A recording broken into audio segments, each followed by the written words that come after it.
fact that you watered it to the place where it grew shows, and to the other person, that you have the ability, the capability to water. Yeah. But for some reason, you've decided that it's no longer necessary and still expect it to grow and produce fruit. It's not going to happen. Yeah. Or it will produce something that you don't want. And a lot of times I see this where people have become, we said it like this before, the person in their mind thinks I got them. Exactly. And so now that I got you, you ain't going anywhere. Now people aren't going to say this, but the actions communicate that to the person who is no longer it's not a challenge. Yeah, the focus of your affection. Mm-hmm. And so the person feels got. Here I am now with you, and now you can't say thank you, you can't say I love you, you can't say beautiful, you don't call me baby anymore, you don't hold my hand, you don't put your arm around my waist, you don't look at me the same way, you don't, when you kiss me it's kind of a perfunctory kiss, those sorts of things. You have to be careful about that. Mm-hmm. Because go ahead. I was going to say, a lot of times I see this in marriage, especially coming from the female side. A lot of times when women have begun to have children, their bodies change, and there, issues with, they don't look the same. You're not going to look the same after you've had children. I'm sorry. You change. And so a lot of times when there is that alienation of affection, it really messes with their security and their self-esteem, because they've gone through all of this. They've had children with this person, and their body has changed. And I do say it's important to try to take care of yourself. Yeah. Even if you've had children, you should still be trying to take care of yourself. Yeah, just don't let it go. I do recognize that your body, when you have children, your body is not the same. So, but you still need affection. Yeah. And that is like detrimental to any marriage, having a lack of affection, because my spouse doesn't look fly like she did when we first got together. And to be honest, the reason why I think a lot of women do let themselves go after having children is because the lack of reinforcement from the spouse concerning their perception of them, or like Gena said, there's such a drastic change in a woman's body that there has to be something intentional done to maintain yourself. It's just not going to happen. And oftentimes the men have a responsibility in helping her do exactly that. I mean, some sort of exercise, watching the diet. If you start to see self-destructive or counterproductive behavior or perceptions or words coming out of her mouth, dealing with those, because she's dealing with a lot of things psychologically that the alienation of affection doesn't necessarily have to come from the men not wanting to show affection towards the woman, but the woman may perceive herself in such a way that she doesn't think she deserves it, or she doesn't feel that he sees me as attractive anymore, and she goes into this level of depression almost that I've seen a lot of women do that, where they get depressed and so they just start eating and just let themselves go, or whatever the situation might be, because they don't care. Because one, they don't believe that you care. Right. And so alienation of affection is it's actually a legal principle in law where there can be consequences for it. But I think that within a marriage context, you have to be conscious of the need for affection. Yes. Because it's almost, in many cases, a lot of people do it as a form of mental abuse, where, like Gena said, we don't advocate for, adultery or physical abuse, and she mentioned mental abuse. Right.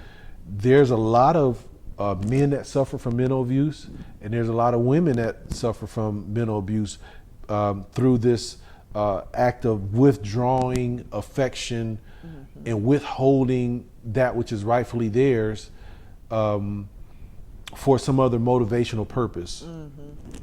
And so you have to be conscious of that. And if you're involved in that, or if you suspect that, you need to have a conversation with your spouse or your fiance, and ask them why don't you hold my hand anymore? Why don't you open the door for me anymore? Why don't you do this? Or if it's a man, why don't you kiss me anymore? Why don't you hug me? Why don't you, you don't look at me the same? Whatever the situation might be, talk about it, because the other person may not be aware of it, or if there's some reason behind it, the person got offended by something where they're willingly withholding it, you definitely need to talk about it. Yes, you do. All right, number 7, baby. Perception that the grass is greener on the other side of the fence. This is a deception based on a faulty perception for several reasons. Now, I've seen people actually make that mistake, where, they had some issues with their spouse, but that they allowed that 10 or 20% to cause them to believe that their marriage was unreconcilable. And then, I find out a little bit later that this person was actually emotionally involved with somebody else, jumped onto the other side of the fence, and they find out it was an absolute illusion. Yeah. That the quality of person that they have now connected themselves to is far lower and inferior to what they had. And I don't say this as a general statement, but I caution men when they start getting wandering eyes. Yeah. Because what's left out there, there's a reason why they're still out there. I don't care how good they look. If they were everything that you are imagining in your mind that is so far superior than your wife, and someone then why hasn't somebody wifed her? Yeah, that's right. There's a reason. It's an illusion. What she's giving you, this person, if they know you're married, it's the devil. Right there. When someone knows that you're married and they're making themselves available, they are telling you what they are, a devil. Yeah, they're telling you, I don't respect the marriage covenant. Exactly. So listen, when you get married, guess what? She ain't going to respect the marriage covenant, or he's not going to respect the marriage covenant. See, but when an issue becomes so all-consuming, or some offense or root of bitterness has taken place, reason leaves. Yeah, and you become deceived. And you become so preoccupied. Oh, she's fine. Look at her. Look at this. Look at that. And you forget, or you don't know that that's just a presentation. That person is at their best when they're trying to lure you. They're not going to show you anything that will cause you to second guess. They're going to show you everything that they think that you want. And if they were everything that a man wanted, the question would be, why has not a man married them? Exactly. Or a woman marry him?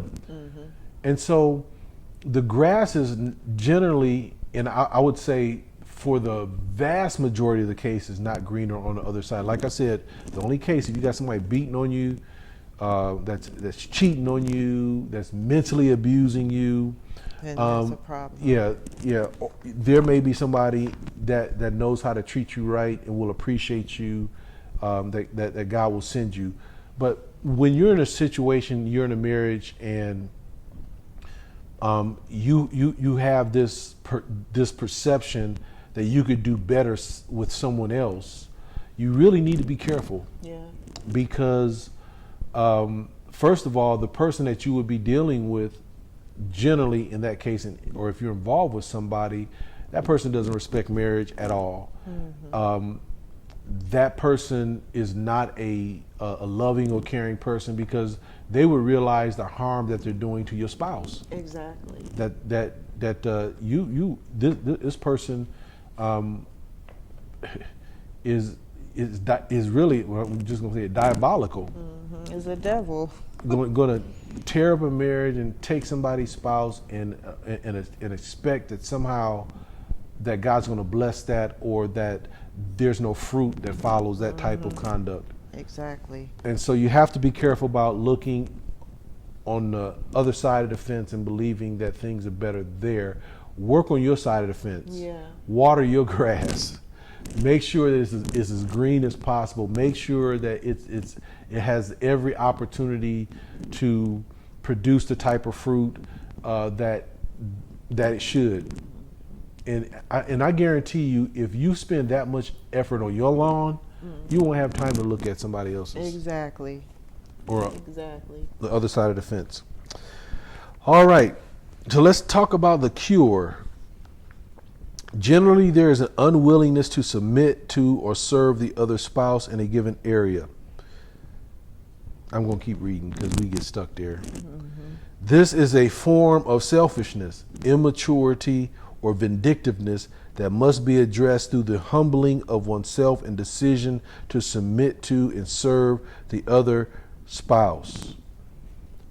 I can tell right then and there, if some people are having trouble in their marriage, and I said the words selfishness, submission, immaturity, vindictiveness, that caused some people to twitch. Because I believe most people know that are in these situations where a problem, an issue, or a couple of issues has become so consuming, is because there's a lack of submission or the willing to submit or serve the other person, or to humble themselves, to become vulnerable or transparent to their spouse. I'm not talking about to a stranger, to their spouse, to really desire to have a solution to the problem. I would say in most cases, if a spouse is willing to humble themselves, so if a person is insensitive or abrasive, or a person is dismissive, or a person is loud, or whatever that issue is, if the person doesn't, put down the toilet seat, or if the person doesn't say thank you, and that person doesn't say, and they allow that to become a place of offense or root of bitterness, where they now become combative with the other person, all it would take is an act of humility and transparency to go to the other person and say, do you know this really bothers me, or this what you said really hurt me. Or if it's in the realm of something that is being done or not being done, if it's not being done, is being withheld because you feel that this gives me an upper hand, to submit yourself to say, do you know what? I'm not going to do it necessarily for you. I'm going to do it for one, to honor God, the covenant that we have between one another. And I don't want my blessing that God has for me to be withheld because I'm now becoming an actor in what the devil's trying to do and tear up the marriage. I was going to say, just from my situation personally, I can say that is something that was an issue for me. Any area where you are struggling because of what you feel the other person is doing, and it's not something that's huge, but it's bothering you, you need to really think about going to God about it. And I'll tell you what happened with me when I went to God in regards to what we were dealing with. God told me, what's wrong with you dealing with it? What's wrong with you, like, if my husband leaves the toilet seat up, what's wrong with you putting the toilet seat down? If, in any situation, I'm just using an example, but what's wrong with you dealing with it? That takes submission, that takes a willingness to serve, even though you may be aggravated or whatever. Just humble yourself, like you were just saying. Humble yourself and allow God to work through you so that that isn't a big issue any longer. That's not something it's not a big deal now. The enemy tries to make things that are so tiny a big deal to cause division and to cause issues in a marriage. And a lot of times we fall for these things because we allow it to aggravate us and to cause problems and, cause issues and divide us. And, we are by no means saying that these things are easy. It's hard work. But what I have found out in every step of the processes that we've gone through, it has required a submission. It has required humbling myself. It has required, in some form or fashion, me deciding to serve her in some capacity, and it required me in every step of that process to seek God's direction and his ability to do it, to not allow my flesh to cause me, as I said before, to become a willing participant in a confrontation or combative type of environment. People can't fight with themselves. They can't carry on a combat or carry on combat by themselves. And so when one person removes themselves from becoming a participant in it, and then now you allow God, you say, God, do you know, I now allow you to take my place in this situation. Right. The other person, God can deal with that person and talk to them in such a way that you can't fight with God. Right. You can't argue with God. God will see through all of the excuses, see through all of the put on, see through all of the reasonings that are flawed, all of the faulty perceptions, and he will ultimately cause that person to deal with themselves. And so what you said is absolutely true. There's like, what we were talking about earlier. I came to a place where I said, I can't change the way that she's learned how to talk over 20 years. I can't, in the little time that we've been married, I realized that's who I married. Now, if there's an aspect of it that I desire to change, or I realize that she really doesn't recognize, God, that's in the subjective mind realm, in the personhood of the person. That's your business. Yeah. that's your reign. That is your jurisdiction.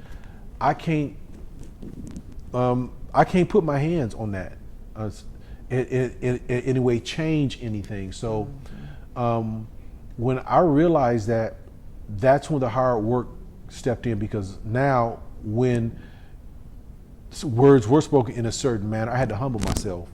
I had to submit to and recognize that, okay, God, this is your business. I can't do it. I'm going to have to trust in you. And God would always, he would always turn around and show me something that I could do to be a blessing, or in some way help the outcome that I'm looking for. It's kind of hard to articulate in the sense, because there's so many different variations of what we're talking about. But if you keep in mind the principle of submission, service, humility, and recognizing that on the other side, these things are probably issues because of selfishness, immaturity, or some form of vindictiveness, and recognizing that because you're participating in that manner, that it's producing the outcomes.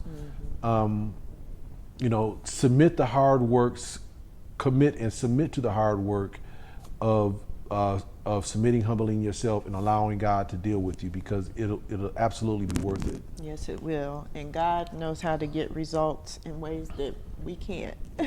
And it may take time. Mm-hmm. It may take time. Don't think that, okay, I submitted myself yesterday, I was transparent, I humbled myself, I served her or him in this capacity, and here we are again today. No, it's a process. It's a process. God has to work on that person's will.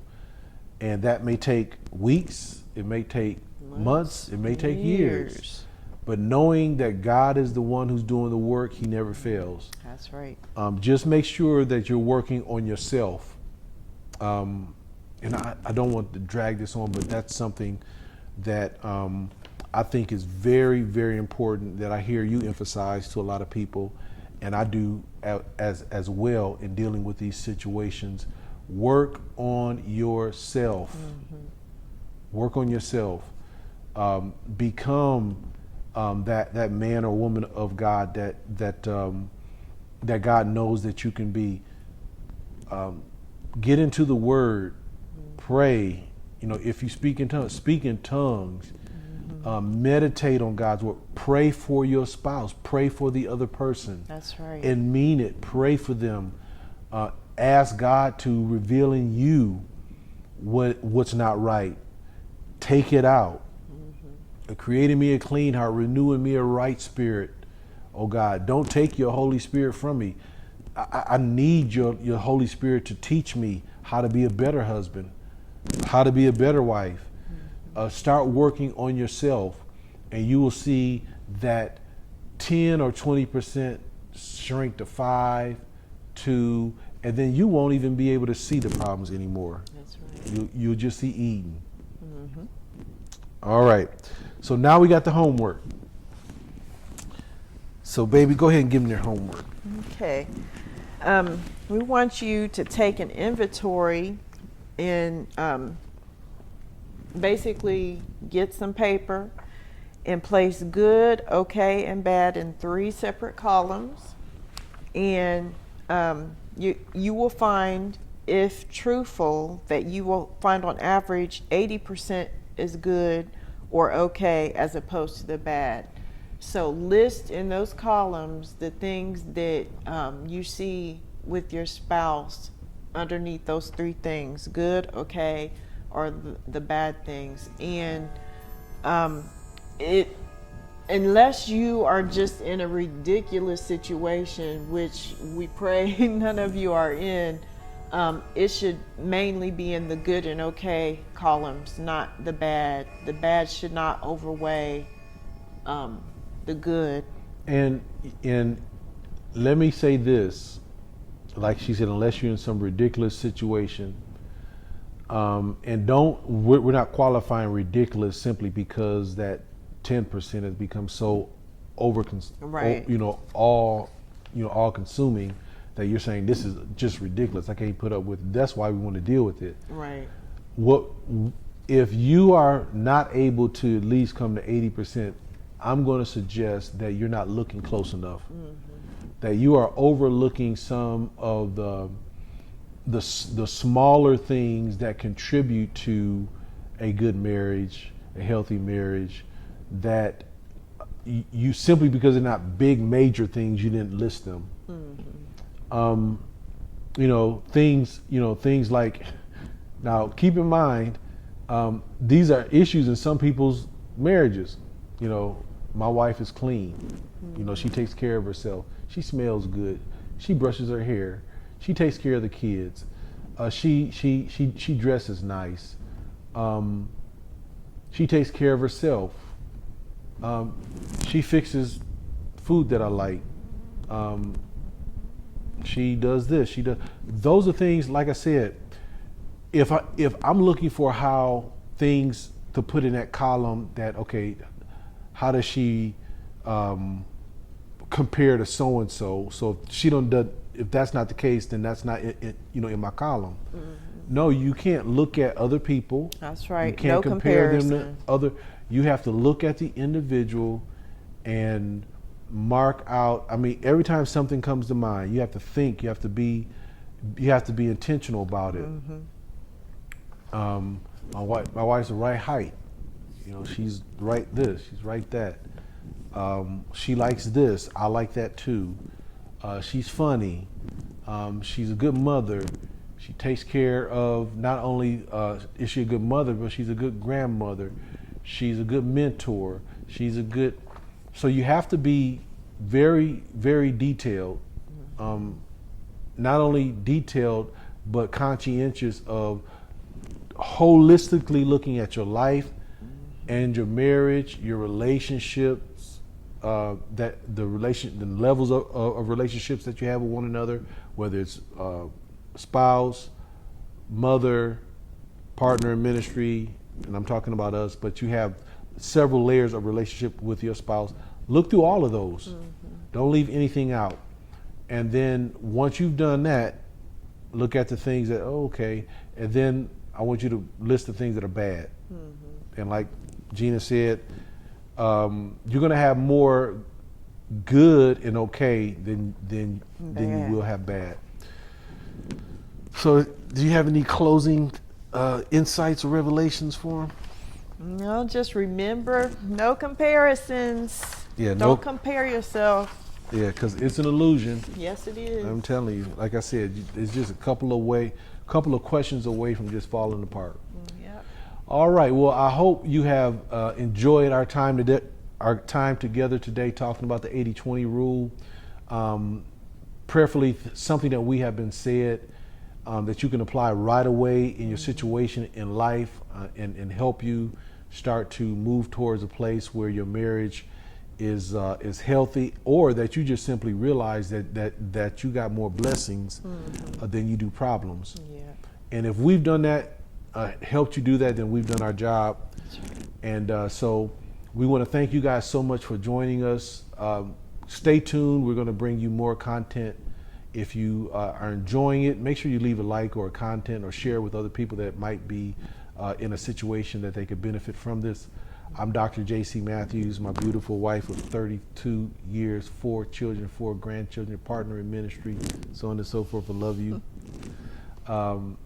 We look forward to meeting you and spending some time with you again. God bless you.